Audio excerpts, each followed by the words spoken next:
I've been writing and thinking about the question of global poverty and what affluent people ought to do about it for more than 40 years now. The first article I published on that, Famine, Affluence and Morality, came out in 1972. But I'd never written a book on that topic until a few years ago, when I was encouraged by greater interest in the question of global poverty and greater interest in the question of the obligations of the affluent, and some very positive responses I had to an article that appeared in the New York Times Sunday magazine. So it was then that I decided that it was time for a book on this topic, and I wrote The Life You Can Save, which came out in 2009, essentially to encourage people to think that if you really want to think of yourself as ethical, if you want to say, I'm an ethical person, I'm living an ethical life, it's not enough to say, I don't kill, I don't steal, I don't cheat, I don't assault people, and so on, all of those sorts of thou shalt not kind of commandments. But if you are an affluent person, or even just a middle class person in an affluent country, because that's undoubtedly affluent by global standards, then you're not really living an ethical life unless you're prepared to share some of the good fortune that you have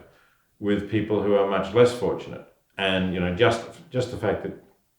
you're able to live in an affluent country means that you are fortunate. And one of the points that I tried to emphasize was that the differences in the amount of wealth that people who are middle class or above in affluent societies have, as compared to people in extreme poverty have, is so great that things that are really pretty frivolous in our lives that we spend money on, are not significant, could make a big difference to the lives of other people. So, we spend money on all kinds of things, from going to a cafe and having coffee, or buying bottled water when we could drink water out of the tap, to going on vacations,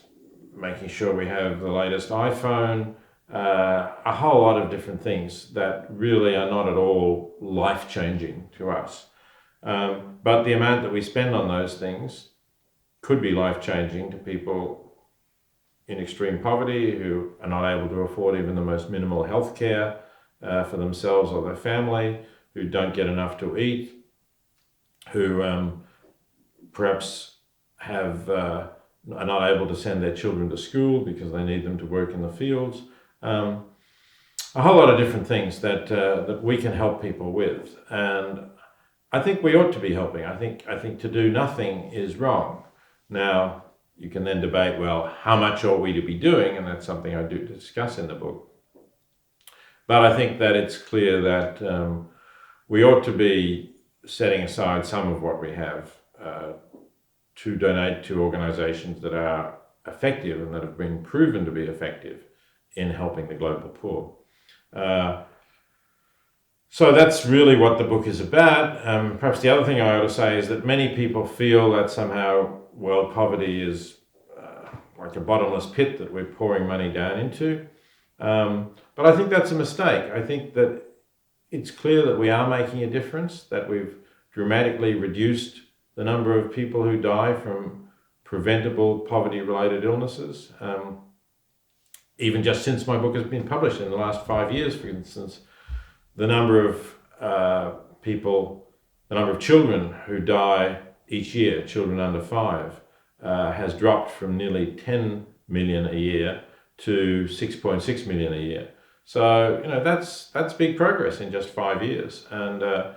we can make progress with poverty if we are careful about the way in which we do it, and we fund organizations that are open to evidence about what works and what doesn't.